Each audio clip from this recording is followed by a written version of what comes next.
Chapter 1. The Madman on the Beach. When I saw Raphael for the first time, I was 12 years old. My family lived in a big town, far away from the sea. But my Uncle Miguel and his family lived in a little village on the coast. He had a cafe and a small farm there, and sometimes my family visited him. There, in that village, I met poor, mad Raphael. I didn't know then who he was. I didn't know why he was mad. I knew nothing of his strange and terrible story. Now, 14 years later, I know exactly what happened. But Raphael is dead. Why should I tell people his terrible secret? Only I know what happened to Raphael. Only I know what happened to the young and beautiful Anita, and to the soldier. Only I. The people in the village told me what they knew.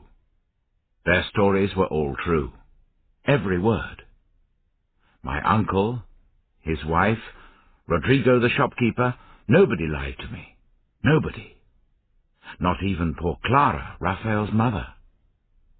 And she was already dead when I went back to the village. Their stories were all true. But they didn't know what really happened. The first time I saw Raphael, I was walking along the beach with my younger brother Pablo. Our parents were talking with my uncle and his family. We boys went along the beach to look around. At the end of the beach, there were high black rocks, where the mountains behind the village came down into the sea. Near them was an old wooden boathouse. It had no doors. The roof was broken at one end and open to the sky. Inside there was an old wooden fishing boat. My brother and I looked inside. The sand was deep and soft on the floor. Suddenly, in a corner behind the boat, something moved in the shadows. It was a dirty young man with long hair and a beard. He stood up and looked at us. His eyes were open, but empty. He looked at us, but he didn't see us. He was very thin. He put one hand to his neck.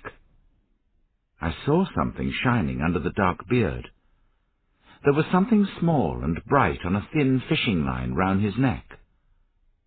He pulled it out to show us. It was a small gold ring in the shape of a fish. Suddenly he spoke.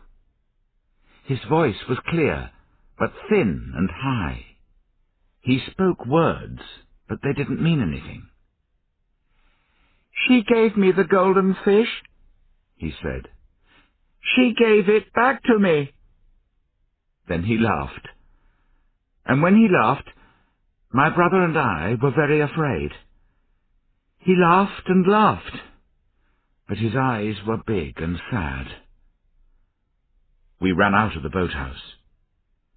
The thin young man came out behind us. He stood in the sunshine and laughed. "She gave me the ring," he shouted. "I still have it." Some little boys from the village came running. Some of them threw stones at the thin, dirty man. "Crazy Raphael!" they shouted. "Crazy Raphael!" He stopped laughing and screamed at them. Then he went back inside the boathouse. The children laughed and ran away. We went back to my uncle's house. "Who is that crazy man on the beach?" we asked. The children called him Raphael. "He's only a poor, mad young man," said my uncle. "He isn't dangerous. He went mad about a year ago. We don't know why. Nobody can help him, I'm afraid. His mother lives in the house at the end of the village. She brings him food every day. All the people in the village help her when they can. Soon the adults began to talk about other things. But I never forgot poor, mad Raphael. Every time I thought about the village, I remembered the poor, mad man in the boathouse on the beach. Sometimes I saw him in my dreams. He looked at me with his big, empty, mad eyes. He called to me. He had the gold ring round his neck, and he held it out to me. He called for me to help him. My family went back to the town. After I left school, I went to university in the capital. I studied to be a doctor. I spent 2 years in the USA. Finally, I came back to my hometown, and I found work in a big new hospital there. In all those years, I never went back to the village. But then one of my uncle's sons got married, and all my family went there for a few days. There were many changes in the village. 12 years of change. There were new stone houses. There were new, brightly painted fishing boats along the beach, a lot of them with engines. My uncle had a big, clean, new cafe with tables and chairs, and a television in the corner. It was all very different from the village that I saw as a boy. I went down to the beach on my first afternoon in the village. I wanted to see again the place where I first saw Raphael. I couldn't believe it. The old boathouse and the boat were still there. The boat was in pieces now, but the boathouse was bigger and stronger. There was some new wood on the walls and a new roof on it. I walked along the beach and felt the soft sand under my town shoes. There was a man sitting near the old boathouse. He was looking at the sea. He had long hair and long, thin legs. I came closer, and he suddenly looked round at me. It was Raphael. I saw again those same wide, crazy, sad eyes, the eyes from my dreams. He was 12 years older. His hair and beard were beginning to go grey, but they weren't as long and dirty as before. His face was very thin, and he looked ill. His clothes were old, but clean. "How are you, Raphael?" I called, smiling. He put his head on one side and looked at me. His mouth opened, and he smiled. A thin, brown hand moved up to his neck. "She gave me the golden fish," he said. His voice was flat and empty. He coughed suddenly, a deep, dry cough. Then he looked with sad, yellow eyes at the bright, empty sea. I went back across the soft white sand to my uncle's house. I had an idea in my head. I was a doctor now. Perhaps I could find out what was the matter with this poor man. I could give him the best help that modern medicine could give him. I told my uncle what I wanted to do. There are special hospitals now in the capital for people like Raphael. I can take him there. If I can make him well, I will. If not, he can stay in a hospital there. He will have a bed, good food, nurses all the time. It's not good for him to sleep on the beach. He looks ill. I asked him to tell me about Raphael. He told me everything that he knew. It was a long and strange story. I wrote it all in a notebook. I wanted to help the poor madman to get well. For this, I had to know everything about him. Chapter 2. Raphael's Father and the Sharks, told by my uncle. Raphael was born in the village, my uncle said. His father was called Manuel, and he was a fisherman. His mother, Clara, is also dead now. She was the sister of my own wife, Rosa. Raphael was their only child. He was a fine boy, never ill, good-looking, healthy and strong. When he was about 8 years old, his father was killed. It was a terrible thing for the young boy. He was there and saw his father die. They were out in their boat, fishing with some other men from the village. I don't know what happened exactly. Something happened to the fishing nets. Perhaps they were caught under the boat. Manuel went into the water to do something with them. Suddenly, a shark attacked him. It was a complete surprise. The other fishermen could do nothing to help him. It was a big white shark. It came up from deep water and bit off one of Manuel's legs, a clean bite above the knee. The other men pulled him into the boat. The blood from his leg ran deep in the bottom of the boat. The men put a shirt round the top of his leg. They tried to stop the blood, but it was impossible. They say that Manuel was calm at first. He felt no pain. He smoked a cigarette, and he talked to little Raphael in the boat next to him. But after a few minutes he went very white. Then he began to feel very cold. The men covered him with their clothes to keep him warm, but he became very weak and sleepy. Suddenly he put his hand on Raphael's head. "Be a good son," he said. His voice was terribly tired. "Help your mother." Then he fell asleep, and in a few minutes his heart stopped. After that, Raphael and his mother Clara lived alone in their house at the end of the village. Manuel's brother Ricardo helped Clara with money. All the people in the village helped her. Manuel was a good man. We always help our people when they need it. In a few years, Raphael was older and started to work. He became a fisherman too.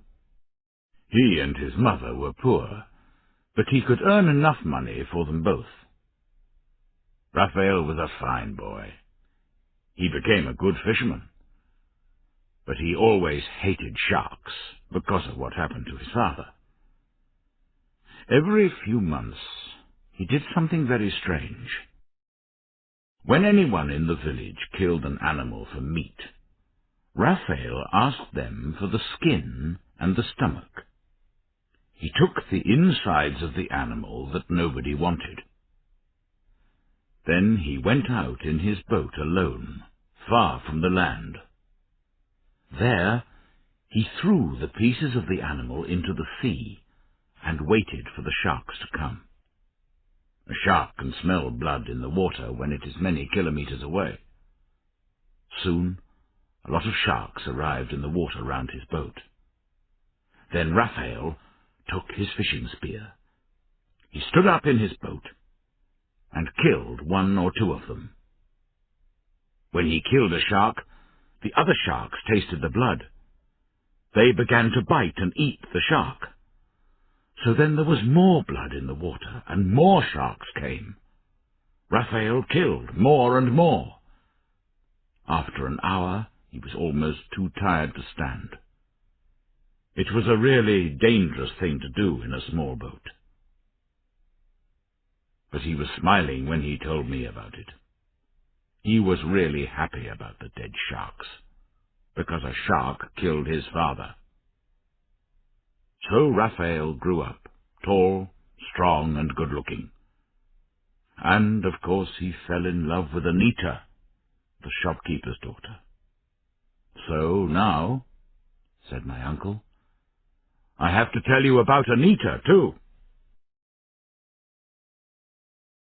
Chapter 3. Anita, the shopkeeper's daughter, told by my uncle. Anita was a beautiful child, my uncle continued. I know most children are beautiful, but she was the most beautiful child that I've ever seen. Everyone loved her.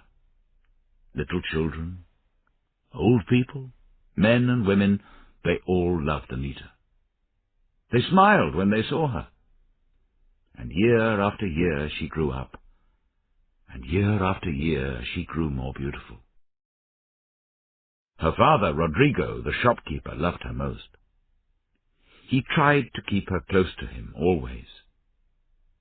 She could never go out and talk with the village boys. But this is a small village. It was impossible to keep her at home all the time. She was a good girl, but all the young men dreamed of her and wanted to marry her. She was not only beautiful, she was clever too. Her father could read and write. Most of the people in the village couldn't. We had no school in the village in those days. So Rodrigo taught Anita to read and write. He often went into the town to buy things for his shop. Then he brought back picture magazines and small storybooks for her. Anita was very good at reading and telling stories. She remembered everything that she read. When she was only 9 or 10, she often sat near the house under a tree with a book. There she read or told stories to her little brothers and sisters. Soon the other children of the village came and sat round her. Some of the fishermen, old and young, sat on the beach near the shop too. They liked to listen to little Anita when she told her stories. Of course, Rodrigo had big plans for Anita. He was so proud of her. He wanted her to marry someone rich and important, perhaps a man from the city who was able to help Rodrigo's business. Everyone knew one thing for sure. He didn't want Anita to marry anyone from the village. Raphael loved her very much. They say Anita loved him too. But there was no hope for him. Rodrigo didn't want a poor fisherman to be Anita's husband. Poor Rodrigo. He loved Anita, and he had great hopes for her.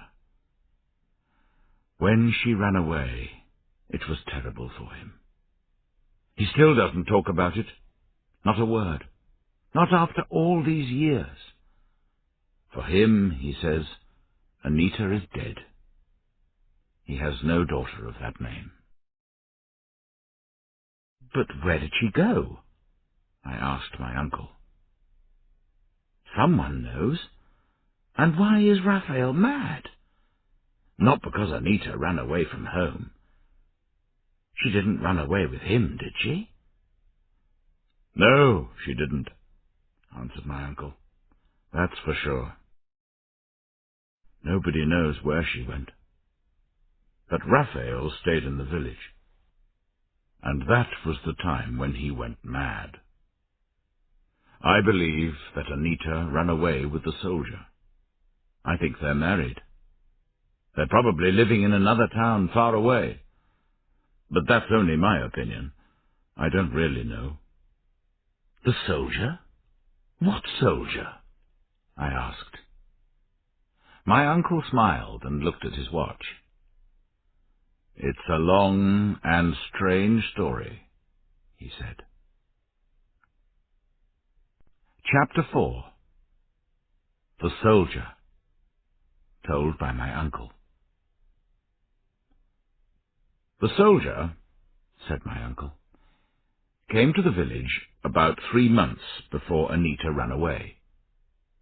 She was 16 years old then, and Raphael was 18. The soldier was a strange man. His real name was Carlos, but everyone called him the soldier.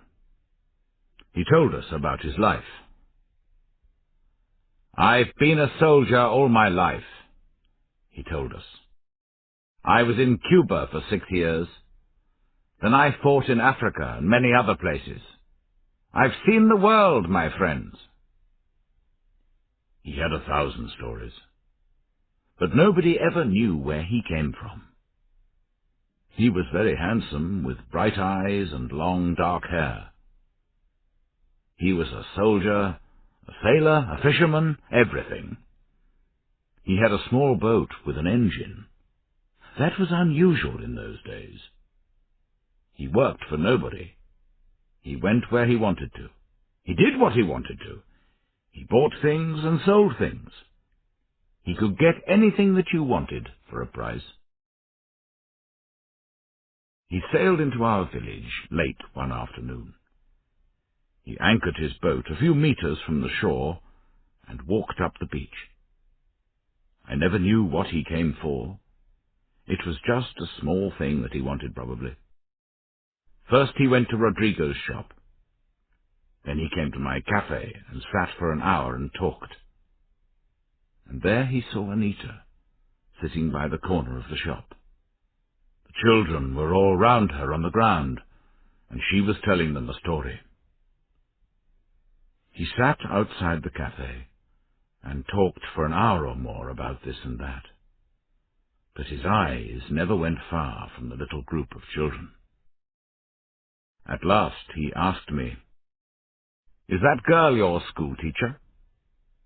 I laughed and said, "No, she's just the shopkeeper's daughter. She's only 16. She's not much older than a child." He left the village late in the afternoon, before it got dark.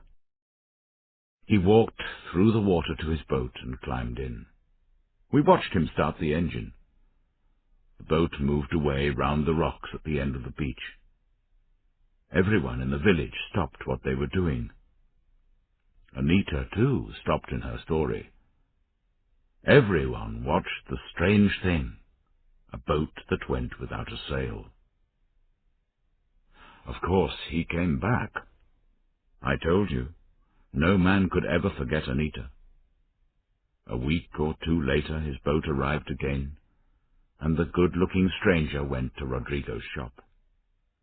He bought a few things and talked with Rodrigo. Then he came to the cafe again. He had a drink and a talk with me. Then he went off again along the coast. Soon he came twice a week, on Thursdays and Sundays. He made friends with the people of the village. He was exciting and amusing. He was different from the people of the village. He was a stranger, but everyone seemed to like him. We listened to the stories about his travels and his life in other countries. He always spent an hour or two at my cafe. He sat and drank with us and told funny stories. Many of the fishermen came to the cafe when he was there. I liked him. The other men did too. He often brought little presents for people. He brought me a little cassette player one day. It was something new for us. We had no electricity in the village then, and we knew very little about the outside world. He showed me how it worked.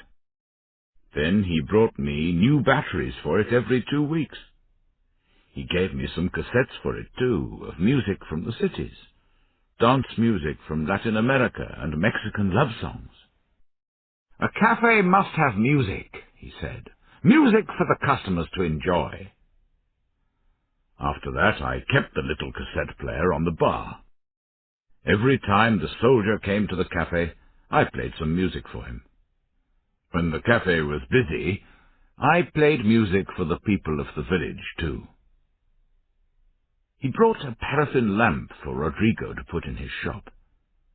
It was a very bright light. No house in the village had a light like it. The soldier was becoming very good friends with Rodrigo. Then, early one Monday morning, we heard a terrible noise from Rodrigo's house. He was shouting, his wife was screaming, and the children were all crying. It seems Anita wasn't in the house. Her bed was cold and empty. There was no note from her, not a word. Rodrigo wanted to get the police. "Somebody has stolen my daughter," he said. "Somebody has taken her away in the night, dead or alive." But then they found that her little box was empty. Anita's best clothes and favorite things weren't there. Even her little storybooks were gone. So Rodrigo stopped talking about bringing the police. For a few days he was terribly angry. He spoke wildly and fought with everyone. Nobody could speak to him. Then, suddenly, he seemed to cut her out of his life. He never spoke her name again. He still doesn't talk about her. Only a brave man speaks Anita's name in front of him. We never saw the soldier again. He was here on the Sunday afternoon and evening. He usually was. He spent most of the evening in the cafe listening to the music. Then he left at about 10 o'clock. I watched him go out to his boat. It was dark. There was no moon. But I heard him start his engine and go off to the west. And the next morning Anita was gone. And we never saw her or the soldier again. So I, and most people in the village, believe that she ran away with the soldier. Nobody knows how they did it. We never saw him talk to her for a minute in the village. I think he waited for her in his boat along the coast, and she went to him in the middle of the night. Most of us believe they are living together somewhere, maybe with their own children now. But why did Raphael go mad? I asked my uncle. Who knows? He replied. Perhaps he went mad because he loved Anita. Then she ran away with a soldier. Who can say? He did love the girl very much. I knew it, and his mother did too. But marriage was impossible because Raphael was a poor, fatherless fisherman. But a man doesn't go mad for 13 years because a girl runs away from home, I said. Men often lose their wives, their children. People die in accidents. This doesn't make other people crazy. Rodrigo lost his favorite daughter, the light of his life, but he didn't go mad. Who can say? Said my uncle again. Who knows why things happen? Why does a man go mad? We know that Raphael was in love with Anita. He loved her for a long time before the soldier came to the village. We know that because of the gold ring. Ah, yes, I said. Tell me about the gold ring that Raphael wears round his neck. It's clearly a very important part of the story. Chapter 5. The Gold Ring, told by my uncle. Raphael, said my uncle, was in love with Anita. He wanted to marry Anita when she was only 15 or 16. His mother went to see Rodrigo to talk to him about it. I heard that Rodrigo was very polite to her. I'm sorry, he said. Anita is going to marry a rich businessman in the city. He's a very rich man and a friend of our family. Your son Raphael is a fine boy, but he's too young to get married, and he has nothing to give her, nothing at all. Raphael was very sad when he heard about Anita and the businessman. Then, after a few weeks, he suddenly left the village and went to the port on the coast. I'm going to find work in the port, he said to his mother. I want to see something of the world outside this village. I'll come back in a month or two. He put his few things in his boat and sailed along the coast to the port. It was 6 months before we saw him again. 6 months? What did he do there for 6 months? I asked my uncle. You're lucky, he replied. I can tell you. Raphael came to the cafe one evening. There were no other customers that night, and he told me about his time in the port. This is what he told me. Raphael stayed in the port all the time, my uncle said. He slept in his boat on the beach. Sometimes he bought fruit and vegetables from the market after it closed. They were very cheap then. He worked for anyone. He did anything. He carried things for people. He loaded and unloaded boats and lorries. Every morning, very early, he went fishing. Then he sold the fish on the beach before he started work. Slowly, very slowly, he began to save some money. Raphael met an old goldsmith in the town. He was a good old man. Raphael helped the goldsmith when he could. He cleaned his shop for him, and brought packages and messages for him. He talked to him and made coffee for him. He watched him while he was working. Soon he became a good friend. Raphael never took any money from the old man. He never asked for any. Then, one day, the goldsmith asked Raphael what he wanted. He knew he wanted something, and Raphael told him. I want a gold ring for a girl in my village, he said. It must be in the shape of a fish, a long fish with its tail in its mouth. How much will this ring cost? I have some money. I know it's not enough, but I'll work for you until I've paid for it. The old goldsmith made the ring for him. I'm sure Raphael paid much less than its real cost, but it took 6 months of hard work to pay for it. Soon after Raphael came back to the village, he went with his mother to see Rodrigo. This time Raphael spoke for himself. Senor Rodrigo, he said quietly, my father is dead, and my mother is poor. But I'm hard-working and honest, and I'll be a good husband to Anita. One day I'll be a rich man like your friend in the city. But I'll be a better husband to Anita than the businessman, because I love her with all my heart. Then he gave the gold ring to Rodrigo as a present for Anita. Of course, Rodrigo didn't agree to a marriage between Anita and Raphael. He gave the ring back to Raphael. I'm sorry, he said, but Anita will marry the businessman in a year or two. That is decided, and I am not going to change my plans. So Anita never got the ring, I said to my uncle.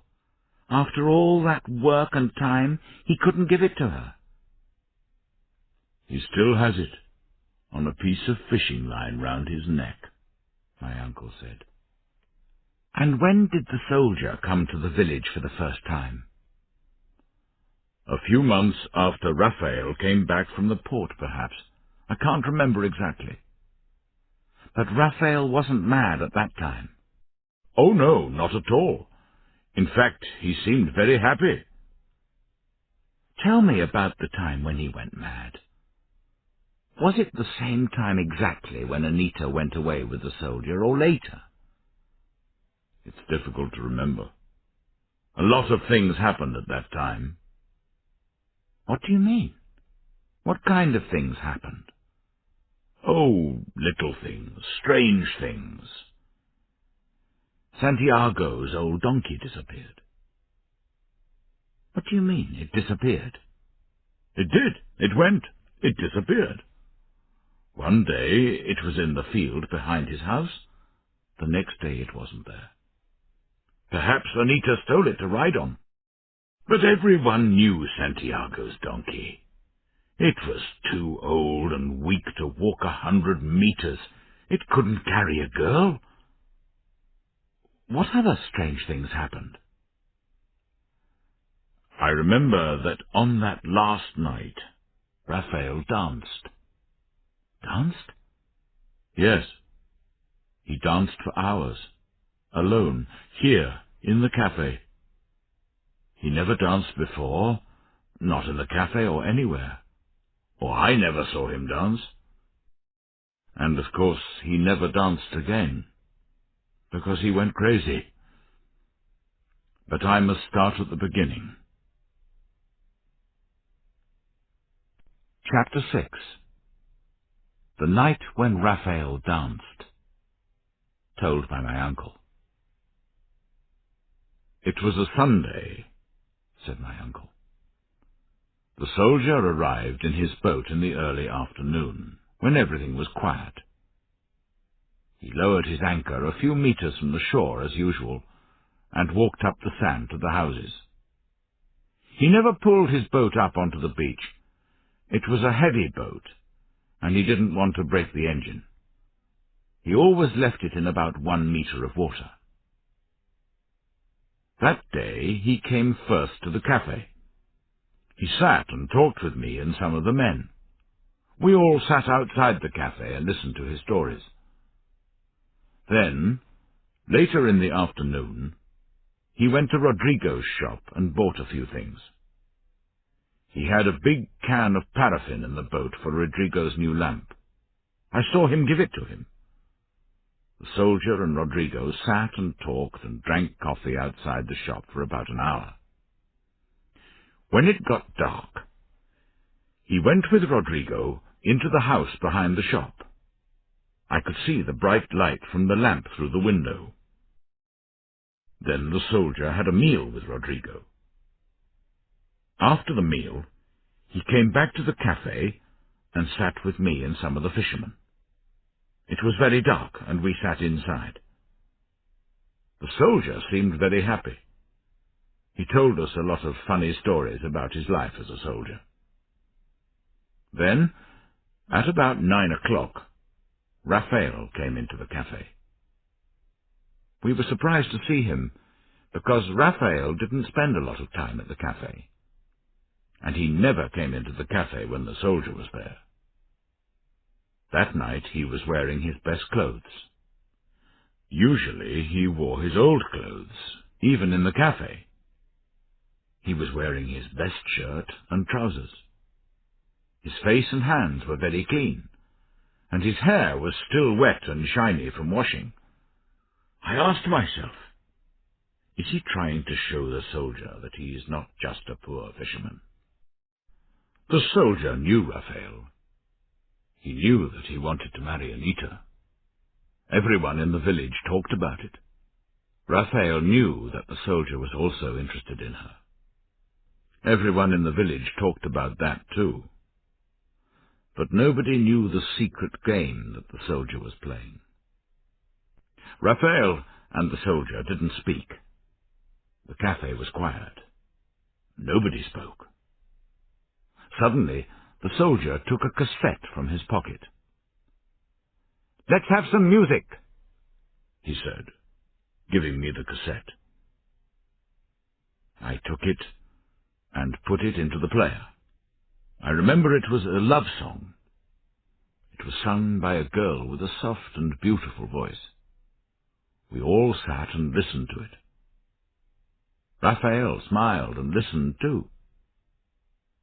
When the cassette ended, I put another cassette in the player. But the soldier stood up. "It's getting late," he said. "I must go." He went out into the dark night. It was about 10 o'clock, I think, his usual time. A few minutes later, we heard the noise when he started the engine of his boat. Then the sound of the engine went slowly along the coast. Soon everything was quiet again. We could hear only the sea and the music. The girl on the cassette was singing another love song. It was a sad song, slow but strong. The fishermen and I sat quietly and listened. Suddenly, Raphael stood up in the corner of the cafe and began, very slowly, to dance. Alone, in the shadows, his eyes closed, he moved to the music. He danced, his head back, eyes closed, a strange half-smile on his face. We all watched him in surprise. After a few minutes we laughed and went on talking.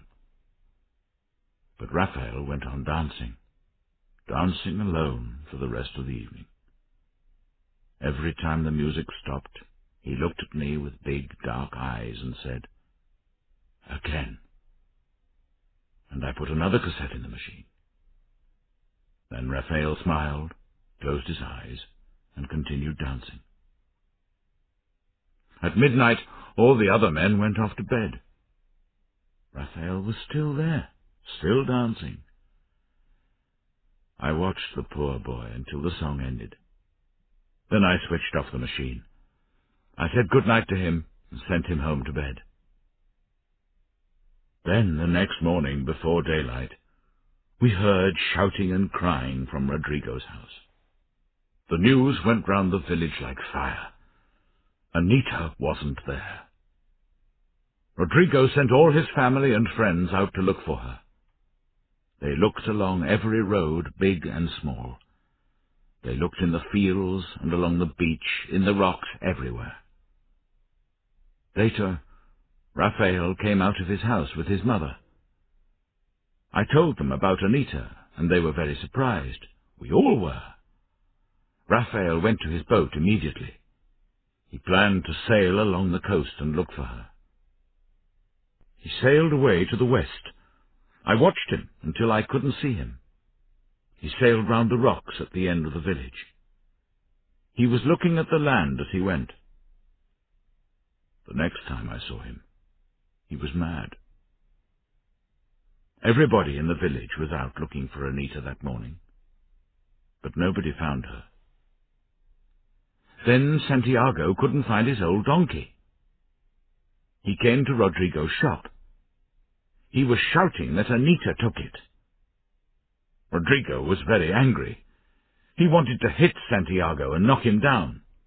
I thought he wanted to kill the old man. Some friends of Santiago took him away quickly. After that, he said nothing more about the donkey. Then, early in the afternoon, some of the fishermen found Raphael. He was about a kilometre west of the village, in a quiet place near the high rocks. His boat wasn't far from the shore, and Raphael was lying in the bottom of it. He was wet and dirty. He was looking up at the sky and laughing, and he was completely mad. They brought him and the boat back to the village. His mother and I washed him and gave him some water. We put him to bed. But he lay and made noises all night. He screamed and fought. He was like a mad animal. The next day he went out of the house and sat by his boat. He looked at the sea all day and said nothing. We waited day after day. We gave him food and drink. We washed him when we could. But he was like a small child. We waited for him to get better. But he never did. "And you never found out what made him mad?" I asked my uncle. "He never speaks. Only about the ring. You know everything that I know now," he said. "When we were washing the poor boy, we found the gold ring on a fishing line round his neck. When we tried to take it off, he screamed. So we left it there. All these years later, he still wears it round his neck. He gave 6 months of his life to buy that ring, his present for Anita, which she never had. Chapter 7. 2 Visits. The next morning, I went with my uncle to see Rodrigo, the shopkeeper.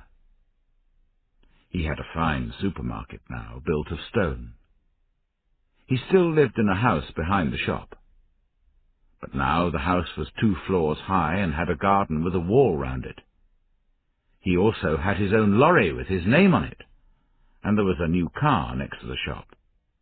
It was clear that Rodrigo had plenty of money now. Inside the supermarket there were all kinds of tins and packets. There were boxes of fresh fruit and vegetables outside the door. It was the biggest shop in the village, and it seemed to sell everything. Rodrigo was a big, heavy man. He was about 50 years old, and he wore a fine white suit and a white hat. When we arrived, he was unloading boxes of tins from the lorry. He was picking them up 3 at a time and taking them into the shop. He was big and fat, but he was still a very strong man. He was polite and friendly to my uncle and me. He knew I was a doctor. He invited us into his house. We sat and had coffee and talked about the changes in the village since my first visit as a boy. At last, I told him my ideas for helping Raphael. Then he wasn't so friendly. "A doctor?" he said. "He needs more than a doctor. I don't know why he's crazy. Nobody does. God knows I've helped him and his mother over the years. I've given them food when they were hungry and money when they needed it. His poor mother was a good and hard-working woman. Now she's dead. It was a terrible thing to happen to her. Terrible. First her young husband was killed by a shark. Then her only son went crazy and lived on the beach like an animal. Some people say that love made him mad. But you're an intelligent man, Doctor. You've studied at university. Does a young man of 18 years go mad for love of a girl? A strong young man in good health? It's a stupid idea. I believe he wasn't in good health. I think he was ill. I don't know the problem exactly. You're the doctor. Help him. Make him better if you can. But look for the facts. Don't listen to people's silly stories." "So you don't think that your daughter Anita was the reason for his madness?" I asked. Rodrigo didn't look at us. He looked at the wall for a long time. "I don't have a daughter called Anita," he said at last. "I had one many years ago, but she's dead." After that, he said nothing more about Raphael or Anita. Soon we thanked him and left. Later that morning, a man came to my uncle's house. He was small and thin. He stood at the back door with his hat in his hands. When my uncle saw him, he brought him inside. He found a chair for him and gave him a drink. "This is Luis Valdez," he said to me. "He's a farmer. He has a farm just outside the village to the east." We sat and talked about farms and the weather. Then the man began to ask me about Raphael. "Is it true, the story that I hear?" he asked. "Are you trying to save Raphael, the poor crazy boy?" "I'm a doctor," I answered, "and yes, I'm interested in Raphael. I'm trying to find out why he went mad. Perhaps I can make him better, perhaps not." "My wife asked me to talk to you," he said. "She's Marta, Rodrigo's second daughter, and Anita's younger sister. She says she wants to talk to you about Anita and Raphael, but it must be a secret. She knows things that even her father Rodrigo doesn't know. She wants to help Raphael, but she doesn't want to make her father angry or unhappy after all these years. Her secrets will be safe with me, I said. I don't want to make the people in the village unhappy. I only want to help Raphael. If she knows anything about Raphael, I'll be happy to talk to her. That evening, I went alone to Luis's house. Luis sent his children to bed, and Marta began to tell me her story. Chapter 8. The Young Princess. Told by Marta. I'm Rodrigo's second daughter, Marta told me. I was 7 years younger than Anita. When I was a little girl, it was very strange. Anita was beautiful. I wasn't. Anita was clever. I wasn't. She could read and tell stories, sing and draw pictures. I couldn't. I was small, fat and stupid. But I've been lucky. I married a good husband. I have 2 healthy sons and a pretty daughter. Now I'm very happy with my life. But I must tell you about my sister Anita. It's true that she was beautiful and clever. But I'm sorry to say she wasn't a very good child. Not very nice. Our parents gave her everything she wanted. She could do anything she liked. She never worked or helped our mother in the house. I remember that her hands were always clean and beautiful. Her fingernails were long and pink. They were never broken or bitten like mine. Everyone thought she was beautiful and clever. Everyone smiled at her. Everyone did what she wanted. She became proud and lazy. I remember she told us stories sitting near the house. But her voice was very loud and clear, and all the people near us could hear her clever words. She often sang to herself in the house, but she sang only when there were people outside to hear her. I'm sorry, this isn't important, really. But she did other things, worse things. We slept in a small room at the back of the old house. I was only 8 or 9 years old then. Anita had most of the room for her things, and I slept in the corner. One night, I remember, it was very late. Our parents were in their room asleep, and something woke me up. I saw Anita going quietly out of the room. She was wearing a dress and shoes. The moon was very bright that night, and I couldn't sleep again. I lay awake, waiting. About half an hour later, Anita came quietly back into the room and got into her bed. "Where have you been?" I asked her. She was very angry because I was awake. "Go to sleep, stupid girl," she said. "I had stomachache. I only went out for a few minutes. Don't say anything to anyone." I said nothing, but after that I watched her. I saw her go out on other nights. At last, I asked her where she went. She laughed quietly. "I go to meet my prince," she said. That was all that she said. Her head was full of the stories that she read in her books. She loved stories about princes and princesses, stories about magic carpets which could fly, and magic lamps and rings. These were the stories that she told us most often. She didn't have to read them. She knew them all.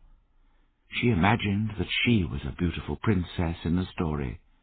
She never believed that she was only a shopkeeper's child. Perhaps a king gave her to her parents in secret when she was a baby. She had many strange and silly ideas in her head. But who did she go to see? Who was this prince? I asked Marta. It was Raphael, of course, she replied. They were in love, even when they were little children. She went out at night to the big rocks at the end of the beach. Raphael came and met her there. They sat there in the rocks in the moonlight. They talked about their love and the happy married life that they planned. Our parents had no idea that she was doing this, of course. Anita told me to keep quiet about it. "If you tell anyone," she said, "I'll say terrible things about you to our parents. They'll believe me. They won't believe you." And it was true. I knew it was true. They always believed Anita. She could always do what she wanted. I was always in trouble. So I said nothing. Then Raphael went away to work in the port. For 6 months, Anita lost her prince. In the daytime, she was the same as before. But at night she cried in her bed because her Raphael was far away.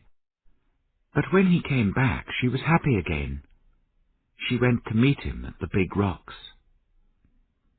After a few days, she came back from one of these meetings with a ring on her finger. She showed it to me in the moonlight in our room. It was the gold ring in the shape of a fish. She was very proud of it. She wore it on her finger when she went to meet Raphael. At other times, she kept it under the carpet in our room. Martha stopped and drank from a glass of water. I didn't know what to say. This wasn't the same Anita that my uncle described to me. "Do you know what happened to Anita?" I asked. "Do you know where she went that night, the night she went away?" Martha thought for a few long seconds. "I can remember what I saw, and I can remember what I heard," she said. "I remember all that exactly. I shall never forget it. But I'm still not sure what happened."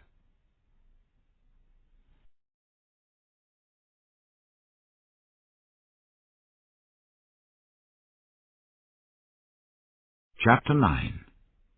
The True Prince. Told by Martha. "On that Sunday night," Martha continued, "I went to bed early. About 8 o'clock, I think, like most younger children. My father was in the living room. He was talking to the soldier. The soldier stayed for a meal that evening. I could hear their voices through the walls. They had the new paraffin lamp in there with them, I remember. It made a bright light in that room. Anita was in our room, too. Father sent her to bed because the soldier was there. She was lying on her bed and reading by the light of a small oil lamp. She was listening to the talk in the living room, too. I remember that we could hear the soldier's deep voice very clearly through the thin walls. I think I fell asleep. When I woke up, it was later, but not very late. The bright light from the lamp was still shining under the door of the living room. My parents were in there talking quietly, but the soldier wasn't there with them. Anita was taking things out of her box and putting them in a bag. I sat up and spoke to her. She told me to be quiet. She continued taking her best dresses out of the box and putting them in the bag. I asked her what she was doing. "I'm going to meet my true love, my true prince," she said. "I'm going away with him." She laughed and sang quietly. "The girl with the magic ring will always know her true love." She told me to say nothing. Then she went very quietly to the back door and went out into the dark night. Her hand quietly pulled the door closed behind her. On her middle finger she wore the gold ring shaped like a fish. I went to the window and looked out. I was terribly afraid. I knew Anita was a silly child, but this was very, very wrong. If Father finds out, he'll kill her, I thought. He gets angry very quickly, and he's very strong. But I was afraid of Anita, too. So I stood there looking out of the window. I cried quietly. There was no moon, and it was very dark. I heard music playing in the cafe along the beach. It was a nice song, a slow song. I listened to the music and the soft sound of the waves on the beach. Soon I felt a little better. After a long time, I started to feel cold, so I went back to my bed and fell asleep. I woke up again much later. The house was dark and quiet. My parents were asleep. Nobody was talking anywhere in the house. Anita's bed was still empty. I went to the window again. The moon was up, and I could see the houses along the beach. There was still a light in the cafe and music playing. I went back to bed. I cried until I fell asleep. I hoped that it was all a bad dream. When I woke again, the first grey light of the new day was in the room. Anita's bed was still empty. I lay in bed with my eyes closed until my mother came to wake us. When she found Anita's empty bed, she started to shout and scream. Then I opened my eyes. I soon started to cry too. I never told them where she went, or what she said. There was terrible shouting and crying in our house that day. But we never saw Anita again. So you think she went to see Raphael that night? I said slowly. Oh, no, said Marta. I think she went to meet the soldier, Carlos. That's why she called him her true prince. He was like someone in a story, you see. First, the beautiful princess falls in love with a poor fisherman. Then either he turns into a handsome prince, or a real prince comes along and takes her away to his palace. I'm afraid Anita was quite a silly girl, really.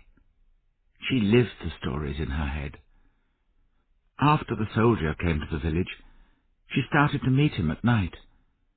She went to the same place in the rocks, but she was meeting the soldier, not Raphael. She went there many times. Then, that night, she didn't come back. She went away with him in his boat. In those days, perhaps, a boat with an engine was like a magic carpet. But she was wearing the gold ring when she went, I said. Yes, she took all her best things, dresses, her storybooks, and the ring. But Raphael has that ring. He has worn it round his neck for more than 13 years. I know, she said. I think she spoke to Raphael that night. I think she told him her plans. Then she gave him his ring and went off to meet the soldier somewhere along the coast. Is that what you really think? I asked. Yes, said Marta. She said goodbye to Raphael and gave him his ring. Then she went to meet the soldier. That's what made Raphael mad. He went to look for her the next day, but all the time he had the ring round his neck. He wanted her to come back, or he wanted her father to find her and bring her back. But she never came. And when she didn't come, Raphael went mad. When you talk to Raphael, what does he say? He holds the ring and says, "She gave me the ring," or "She gave me the golden fish," I answered. Exactly, said Marta. First she took his ring and said, "I love you." Then she gave it back to him and went away with the soldier. That's what made the poor man crazy. What was so special about the ring? I asked. What did Anita say?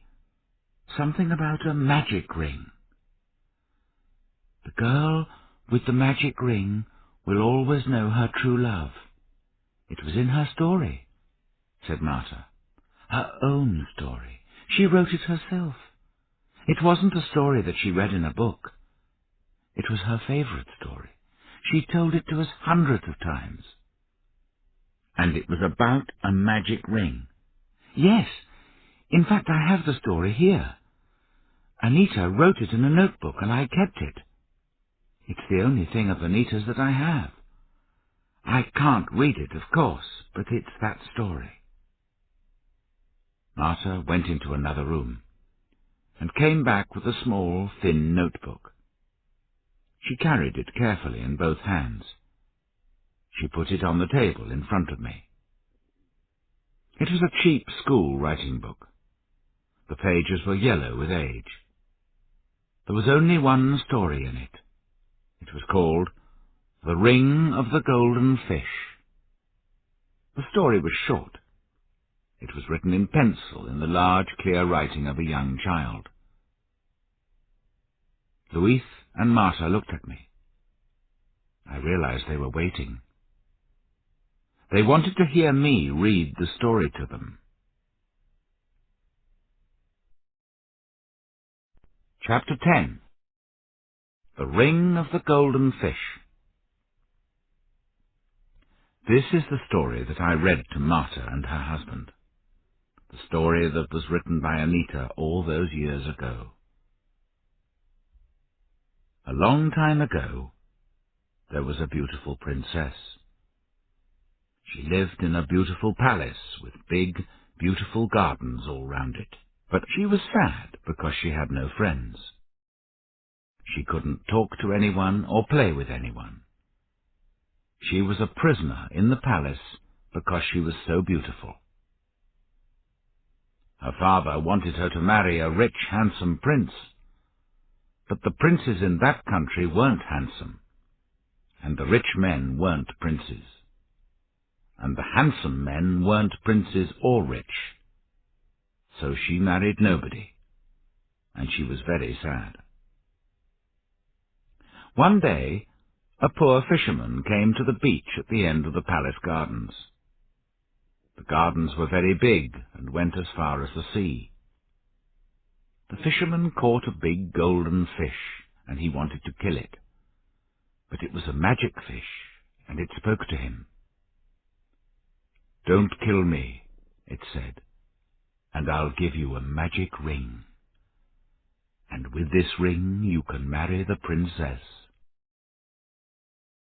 So the handsome young fisherman put the fish back into the sea. Soon it came back with a gold ring in its mouth. "The man with this magic ring will always know his true love," said the fish. And it swam away to the bottom of the sea. The handsome young fisherman was called Roberto. Here the name Raphael was written first and then changed. When Roberto put on the ring, he saw in his head a picture of the princess. He fell in love with her. He walked through the gardens to the palace looking for the princess. When he found her in the garden, he put the magic ring on her finger, and she knew immediately that she loved the handsome young fisherman. They went to her father, the king, and he gave the poor fisherman half his lands, and they were married and lived happily forever. It wasn't really a very good story. It borrowed a lot from other stories. But it told me a lot about poor Anita. It told me why Raphael suddenly decided to work in the port for 6 months. It told me why he brought her a gold ring in the shape of a fish. I went back to my uncle's house. It was late at night, but I sat with him and drank coffee. My head was full of changing ideas. I said very little, but I thought a lot. "Have you learned anything important or useful?" asked my uncle. "I don't know," I said. "I can't tell you what Martha told me. I promised to keep it a secret. But are you sure about what you told me? You haven't made any mistakes?"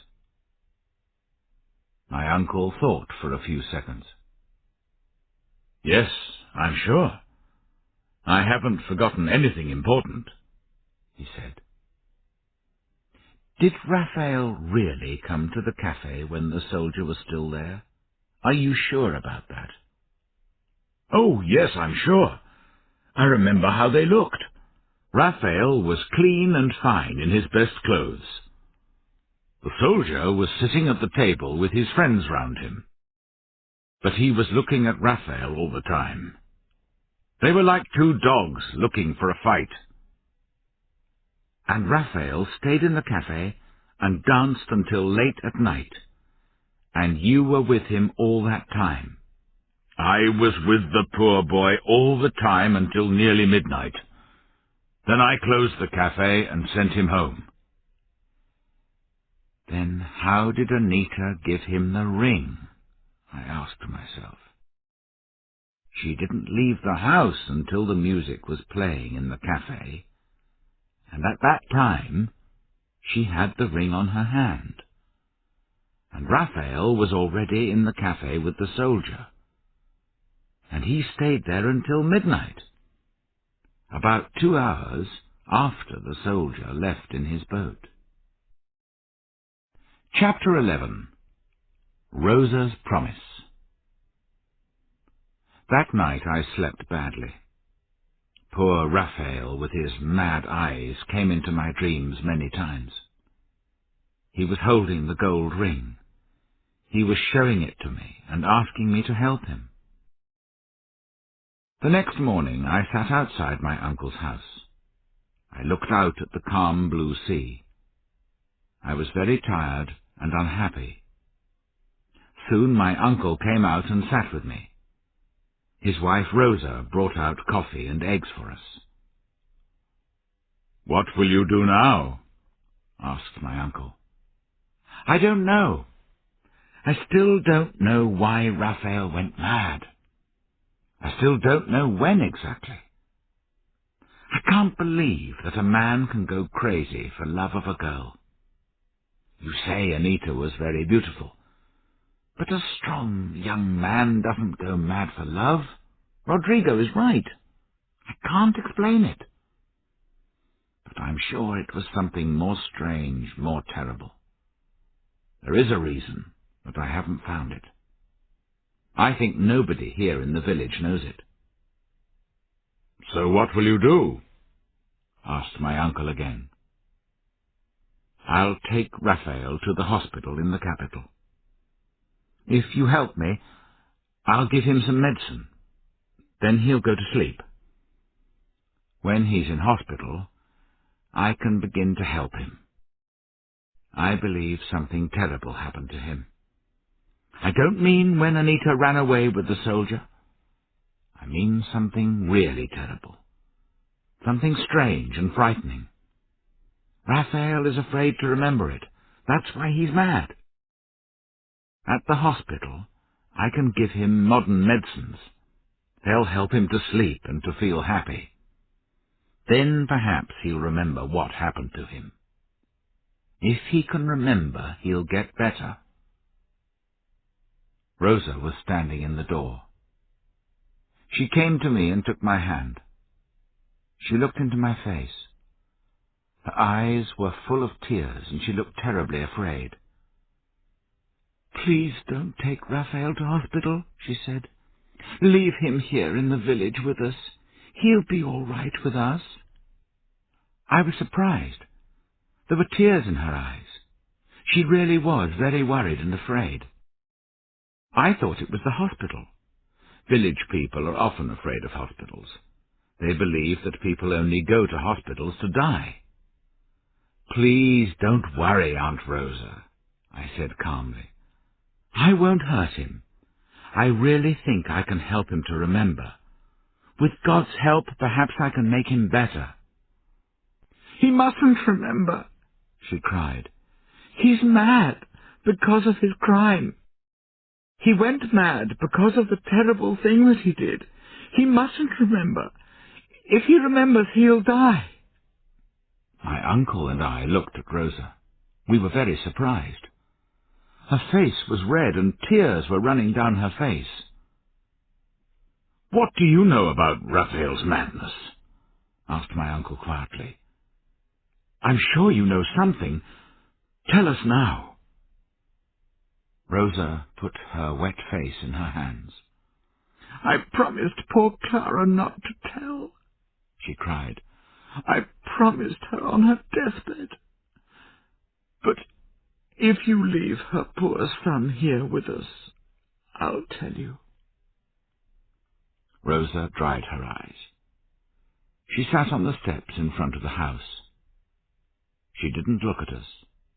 She looked out at the sea all the time as she told her story. "I sat with his mother, my sister, when she was very ill 5 years ago. Before she died, I promised to be a mother to her poor mad son." "We know that," said my uncle. "You and I agreed to look after him, and we have. But what did she tell you about why Raphael went mad?" Rosa put her face in her hands. "Please don't tell anyone," she cried. "I promised to keep her secret forever." "We promise," I said. "What secret?" "The secret of Raphael's madness," said Rosa. "His mother knew it, but she kept his secret from everyone. He was mad because he did a terrible thing. He did it for love, from hate, the poor, poor boy." "What did he do?" "He killed a man. He took another man's life, the worst crime of all. He murdered the soldier because of his love for Anita." "He did what? But that's impossible!" shouted my uncle. "That's what Clara told me," said Rosa. "She told me everything only hours before she died. She couldn't meet God with that secret in her heart." "But how? When?" I asked her quietly. "Did she say?" "I'll tell you what Clara told me," said Rosa. "Her words are written in fire on my heart. I'll never forget them." Chapter 12. A Terrible Secret. Told to Rosa by Clara. "It happened that Sunday evening," said Clara. "It was the evening before Anita went away. I cooked some fish and rice for myself and Raphael. Soon it was ready, but Raphael was out in his boat. He often went out soon after it was dark. That day he was out for more than an hour. Then I heard his boat come onto the beach near our house. As you know, the house stands alone at the end of the village. But still Raphael didn't come to the house, and the food was getting cold and dry. So I took the small oil lamp from my kitchen, and I went down to the sea to find him. The boat was half on the sand and half in the water. Raphael was standing next to it. He was washing the inside of the boat. There was a lot of water in the bottom of it. I came near with the small lamp. The light shone on Raphael and the boat.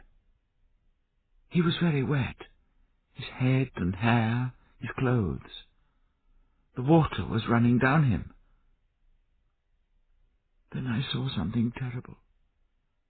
There was blood on Raphael's clothes, blood in his hair, blood running down his face. His wet shirt and trousers were covered in it. There was fresh blood on his hands, red in the light of the lamp. "God save us," I said. "What's happened?" "I'm all right, Mother," he answered. "Don't be afraid. But I've killed the stranger who came here to steal my true love." Then I saw that all the water in the bottom of the boat was dark with blood. I put out the lamp immediately. There was no moon, and the night was dark. I looked round at the empty beach. "Take off those clothes," I said quietly. "Wash yourself in the sea until you're clean. Then go to the house and put on clean clothes. Go quickly to the cafe so people can see you. I'll wash your clothes and the boat. Nobody will know what you've done. If the soldier stops coming here, people won't be very surprised. The man was a stranger. He had no family or close friends." Raphael did what I told him. He went to the cafe and stayed there all that evening. While he was there, I washed the boat. Then I washed his shirt and trousers many times, until you couldn't see the blood. "Oh, Rose, my dear wife," said my uncle quietly, "have you kept this dark secret in your heart all these years since Clara died?" "I promised her. She asked me before she died," cried Rosa. "She was as mad as her son," said my uncle angrily. "We know the soldier ate with Rodrigo in his house that evening. Then he came straight to the cafe. I saw him and talked to him. He left the cafe alive and well about an hour later. I heard him leave the village in his boat. More important, Raphael was with me in the cafe when the soldier left. Yes, he was wearing his best clothes and he was very clean. But when Raphael came into the cafe, the soldier was sitting there, alive, I promise you. Perhaps he followed the soldier in his boat when he left that night. Perhaps he killed him on the sea later," said Rosa. "Clara didn't remember the time exactly." "Impossible," said my uncle. "Raphael stayed in the cafe with me and a lot of other men. He was dancing to the music. He didn't leave the cafe for about 2 hours. And Raphael couldn't catch the soldier's boat. It had an engine. It was a very fast boat." "He killed someone," said Rosa, "and he thought it was the soldier. I don't know who he killed, but that's what his good mother told me. I must believe her. Perhaps Raphael thought he killed the soldier. Then later he saw him in the cafe and went mad. It was still a terrible crime. Perhaps that's why he went crazy. But who did he kill? No, it's impossible." Rosa ran into the house crying. My uncle and I looked at the empty blue sea. We didn't speak for a long time. There was food on the table, but we didn't feel very hungry. "Is it possible?" I asked at last. "What? That Raphael killed somebody by mistake? No, it's not possible." "But his mother's story?" "Listen," said my uncle. "I'm not stupid. When Raphael came into the cafe, he saw the soldier. He didn't look surprised. He didn't even look angry. They both listened to the music for about an hour. Raphael was happy. He was smiling and dancing." "All right," I said.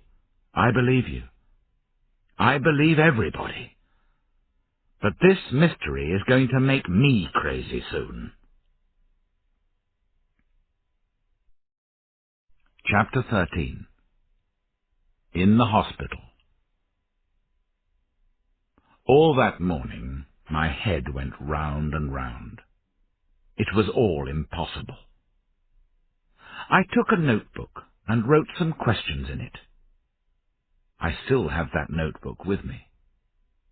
Sometimes, when I start feeling very proud of myself, I read it. Question 1. Did Raphael kill someone? Is that why he went mad? His mother thought he did. She saw him covered in blood. But who did he kill? Not the soldier. He left the cafe when Raphael was still in it with my uncle. Not Anita.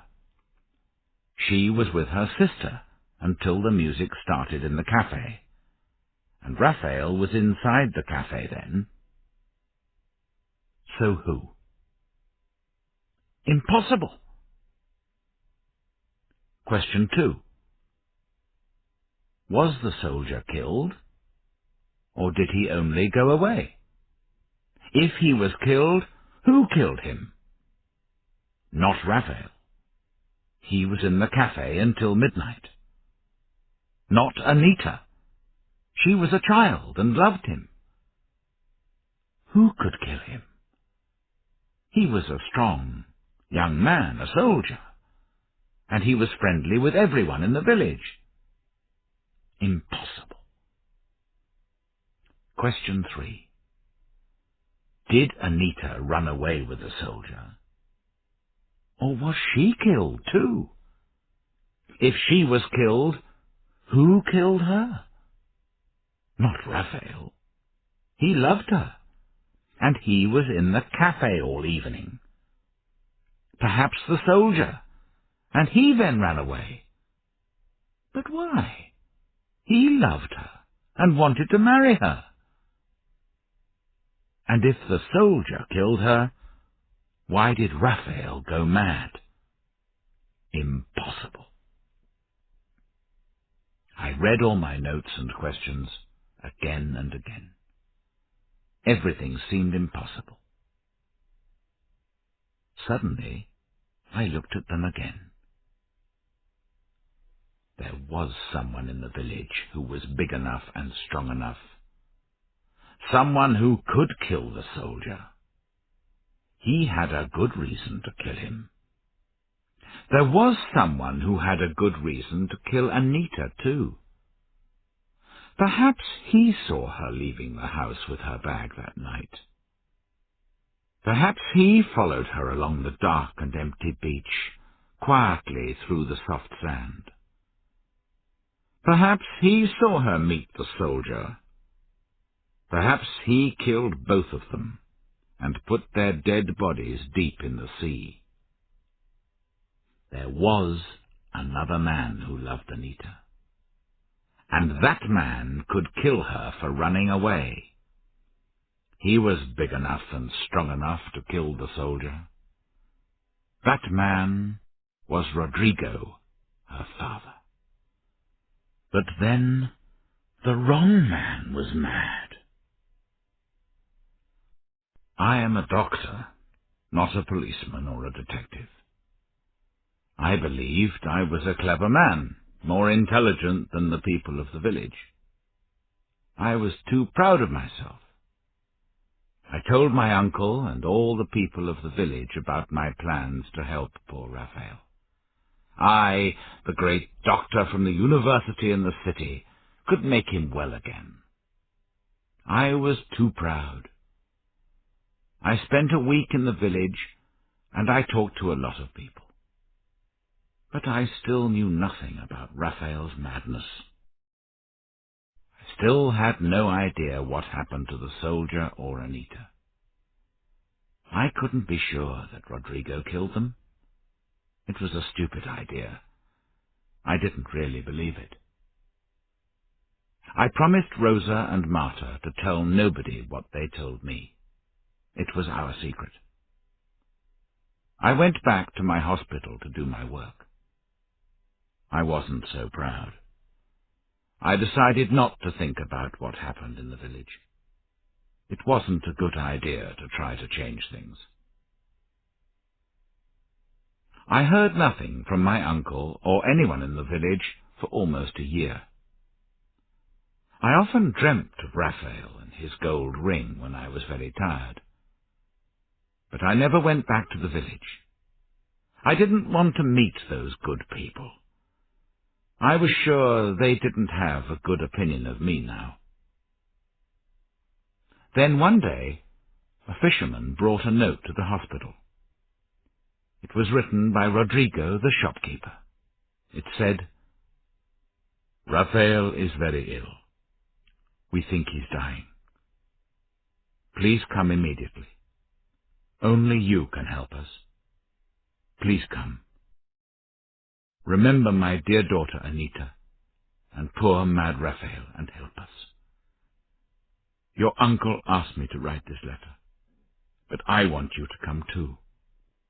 Perhaps at last we can find out what really happened to my daughter all those many years ago. Rodrigo Garcia." I took a small ambulance from the hospital and went to the village. I was there in a few hours. I went straight to my uncle's house. Raphael was there, lying on a bed. Rosa was putting cold, wet cloths on his head. Raphael was very thin and yellow. When I came into the room, he coughed weakly. Blood ran from his mouth. Rosa washed away the blood with another cloth. It was already red with Raphael's blood. "It's tuberculosis," I said immediately. "He's very ill." "Yes, I know," said my uncle. "That's why I asked you to come. It's very bad. I don't think there's any hope for him." "I'll take him to the hospital," I said. "I've got an ambulance with me. With medicines and nursing, perhaps we can still save him. But there's not much hope for him. He's very weak." We put Raphael in the ambulance, and I took him back to the hospital in the city. He was almost dead. We washed him and cut his hair and beard. We put him in a clean bed and gave him medicines. I sat by his bed for 8 hours. He didn't move. He lay like a dead man. His body temperature was very high. Then, very slowly, it began to fall, and he fell into a quiet sleep. 2 days later, he opened his eyes. He was still having medicines, and he was very weak. He lay without moving. Only his eyes moved. He looked round the strange white walls at the plastic bottle above his head. He looked at me in my white coat at his side. "Am I dead?" he asked very quietly. "No, Raphael," I said. "You're in hospital. I'm a doctor. Miguel, the owner of the cafe in your village, is my uncle. Don't be afraid. We're trying to make you well again." His mouth moved in a tired smile, and he fell asleep again. I brought a nurse to sit by his bed. "Tell me if he wakes up, or if he gets worse," I said. Then I went to my room in the hospital and fell on the bed. I was asleep in a few seconds. There was little hope for poor Raphael. He was thin and weak after all the years that he lived on the beach. For years he ate very little.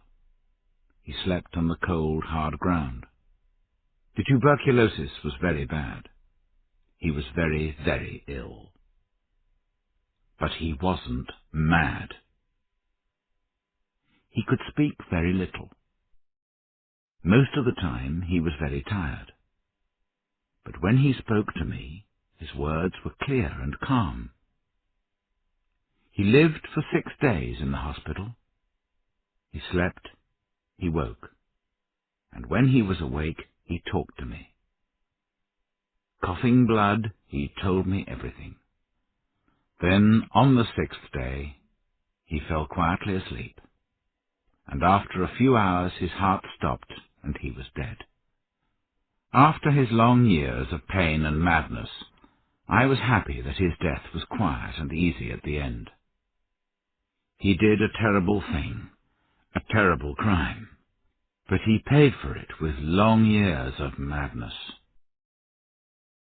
I have written his story down here. One day perhaps people will read it, but not until all the people in it are dead. Until that day, it must stay a secret. Chapter 14. The Murder. This is what Raphael told me. Raphael always loved Anita. He couldn't remember a time when he didn't. It was a small village, and the children always played on the beach. Anita and the other girls watched the fishermen. The men cleaned their boats and mended their nets. Raphael fell in love with Anita when they were still children. He loved her, and she loved him, or she always said so. But her father wanted her to marry a rich man. A fat old man, perhaps, old and ugly, but he must be rich and important. Raphael could do nothing to change Rodrigo's plans. There was a place in the rocks at the end of the beach to the west. The children often played in it. It was like a little house in the rocks. In the evenings, Raphael sometimes met Anita there. She came out of her house very quietly and ran to their secret place in the rocks. There she and Raphael talked for a few golden minutes. Then she ran home again, afraid of her father. Anita was only 15 years old at that time, but her head was full of the stories in her books. She was sure she was in love with the handsome young fisherman. Raphael brought her the gold ring. It was like the magic ring in her story. Her father didn't accept it from Raphael, but Raphael gave it to Anita in secret when they met later in their secret place in the rocks. The ring was the promise of their love. She wore it when she was with him. At other times she kept it in her room, in the secret place under the carpet. But then the soldier came to the village. He was an older man. With his bright eyes, his long hair, his boat with an engine, he was much more exciting than Raphael. When he talked with Rodrigo about his life and his travels, Anita heard his stories through the wall of her room. These stories were more exciting than magic lamps and talking fish. Anita soon thought Raphael was very boring. She stopped meeting him. She stopped speaking to him. Now she was sure she was falling in love with the soldier.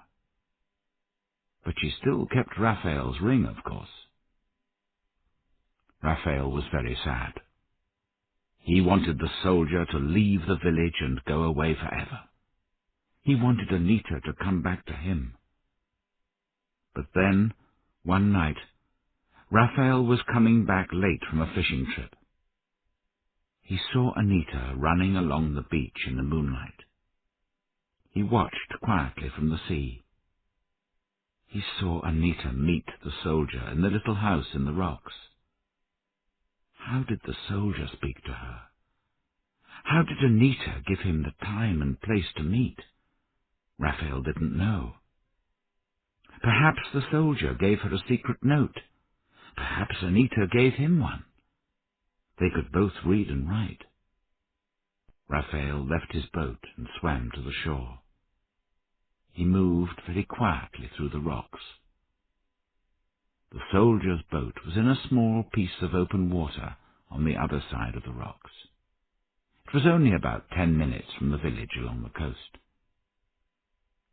Raphael watched and waited until he saw Anita run back to the village. Then he watched the soldier swim back to his boat. After a few minutes, the soldier started his engine and went away to the west. Raphael was very angry. But he was angry with the soldier, not Anita.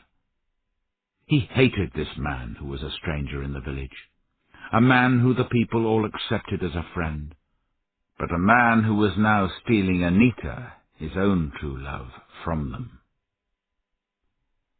Next time the soldier came to the village, Raphael watched him.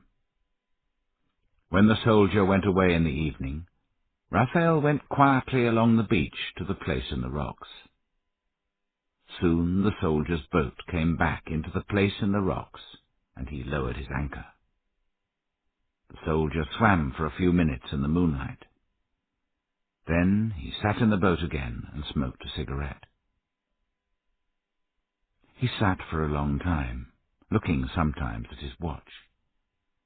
At last he swam to the beach and went to the secret place in the rocks. He waited there. Soon Anita came, hurrying over the rocks. She and the soldier kissed, long, loving kisses. They sat in the little house in the rocks. The soldier held her close. They talked and laughed and kissed again. And all the time Raphael watched and listened to them with black hate in his heart. After that, Raphael followed the soldier every time he came to the village. The soldier did the same every time. Sometimes Anita didn't come to the place in the rocks, but the soldier always waited for her there. Then Raphael knew how to kill the soldier. It was a good plan. The next time the soldier came to the village, Raphael's plan was ready. The soldier arrived in the village that Sunday and went to Rodrigo's shop with the tin of paraffin. Raphael waited until it was dark. He saw the bright light of the lamp in Rodrigo's house. He watched the soldier start to eat the meal with Rodrigo. He had everything that he needed in his boat. He sailed out quietly to the place in the rocks, the place where the soldier always waited. He took his boat close to the shore and tied it to a rock. Then he went on foot to old Santiago's farm. The old donkey was standing sleeping in its field. Raphael walked with it down to the beach near his boat. It wasn't very far. There he took the old donkey into the water and then killed it. He put the dead animal into his boat and went out into deeper water.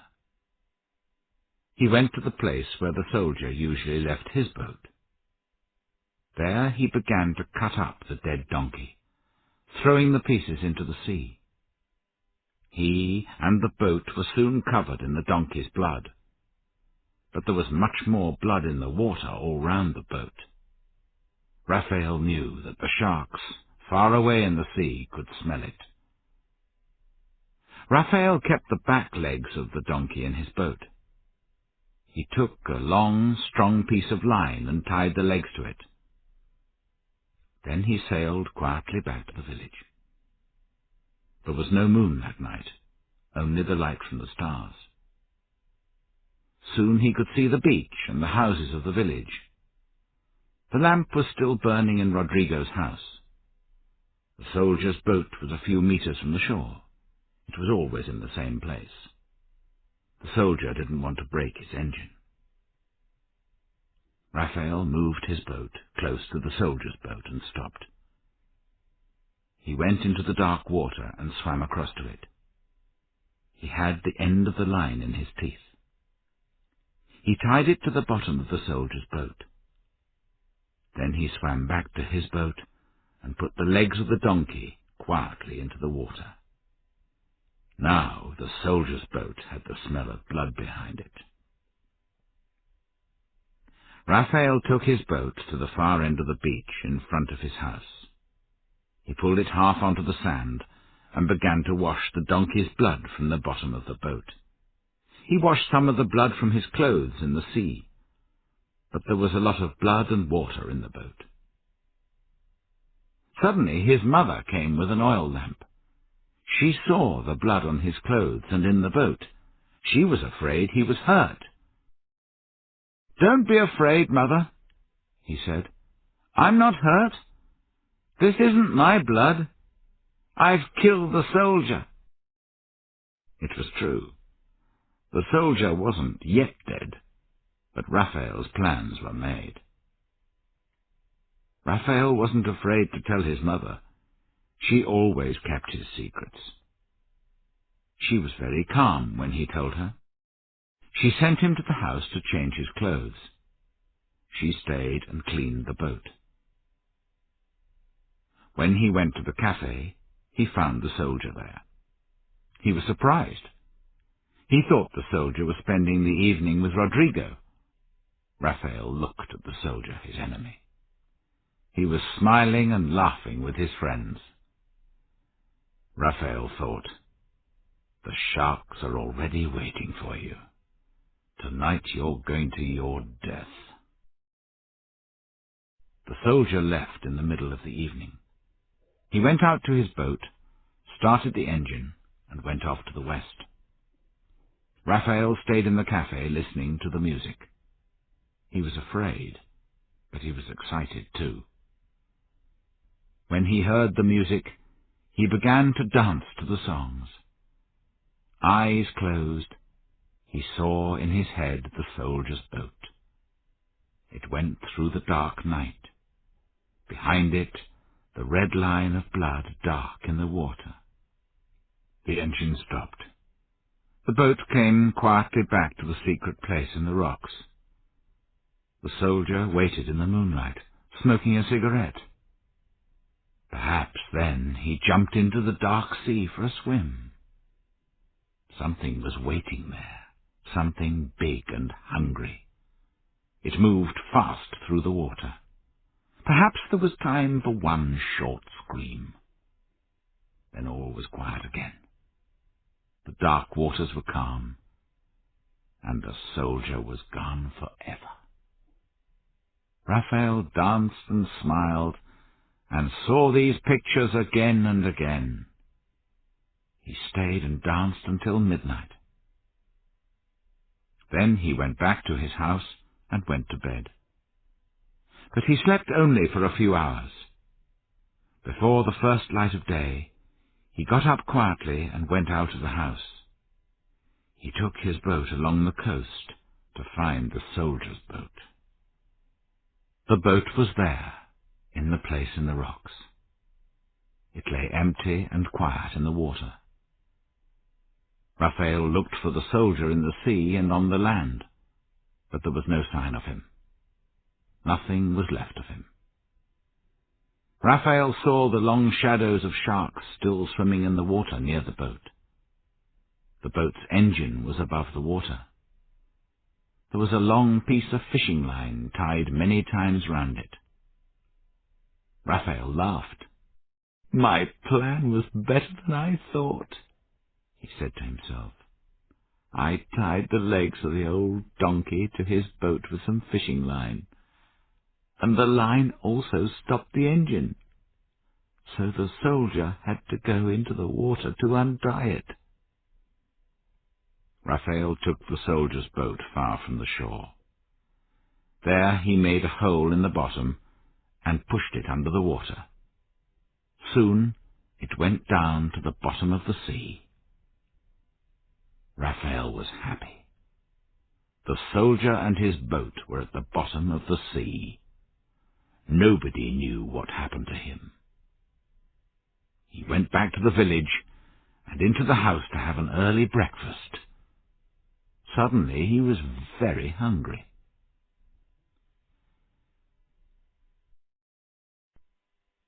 Chapter 15.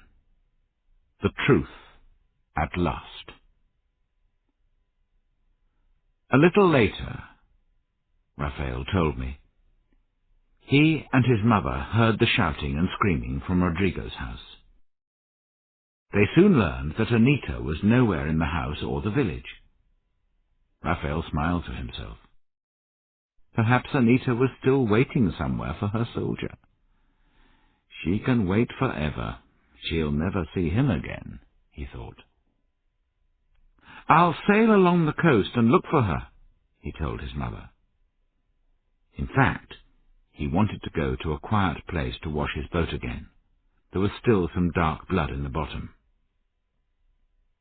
He went back to the place in the rocks. It was calm and quiet there. The soldier's boat was at the bottom of the sea. Raphael took some water from the sea to wash his boat. A small shark swam slowly under it. Almost without thinking, Raphael picked up his fishing spear. He hit the shark hard through the back of the head. Its blood came out into the clear water. A few other sharks, bigger ones, smelt the blood and came fast through the water. They began to bite at the dying fish with their great sharp teeth. They fought, biting great pieces off the dead shark. Raphael decided to catch one or two and cut them up in his boat. He wanted their blood to be in the boat with the donkeys. A white shark, about 3 meters long, was pulling at the dead one. It lay in the water next to the boat, not moving. Raphael killed it with his spear and put a line round its head. Then he pulled it into the bottom of the boat. Raphael took his knife and cut the shark open from neck to tail. Pieces of meat, fish and hair from its stomach fell out into the bottom of the boat. There was a large piece of donkey skin with its grey hair. Raphael moved it with his knife. In that second, the world stopped. Raphael's blood seemed to freeze inside him. The sky went dark. He couldn't move. In the pile of meat and fish in the bottom of the boat, there was a hand. A complete hand, white and clean. It was cut off at the wrist with one clean bite. It was a small hand, with small pretty fingers. The fingernails were long and pink. They weren't bitten or dirty or broken by housework. And on the middle finger of the hand was a gold ring, a ring in the shape of a golden fish. Raphael gave one great scream. He held his head in his hands. He knew now where Anita was. The night before, when the engine of the soldier's boat stopped working, she was there in the boat with him. Then he went into the water to look at the engine. She stayed in the boat. She saw him when the sharks killed him in the dark water. Perhaps she tried to pull him into the boat. But then she too fell into the blood-red water. And there she spent the last terrible seconds of her life with her true prince, the soldier. Raphael knew he couldn't continue living. He couldn't live with this terrible secret. He stood up in the boat and called Anita's name. Then he threw himself into the sea. He lay in the water face down. He waited for the sharp teeth in the mouths of the sharks to pull him down to his death. But they didn't. He felt them in the water all round him. Sometimes he felt them push against him, but they didn't hurt him. Then Raphael understood. God didn't want him to die this way. An easy death, a quick death, too quick and easy for a murderer. He was terribly afraid. He tried to kill himself. He held his face under the water and tried to die, but he couldn't. At last he climbed back into the boat. He sat like a dead man and looked at the little hand with the gold ring. After a long time he took the ring carefully from her finger. He took a piece of fishing line and tied the ring round his neck. He had his ring again. He had it from Anita's own hand. I'll keep it with me forever, he thought. Then I will never forget my terrible crime. He threw the dead shark back into the sea. Then, last of all, he took the cold white hand.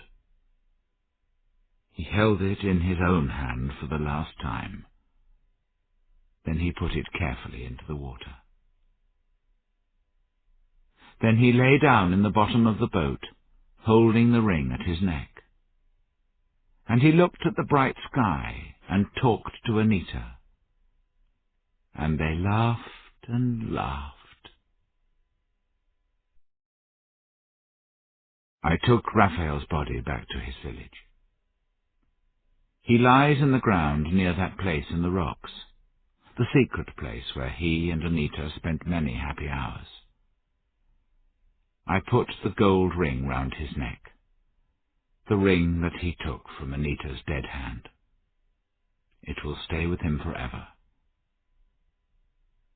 Nobody in the village knows what he did. Not Rodrigo, not my uncle or Rosa.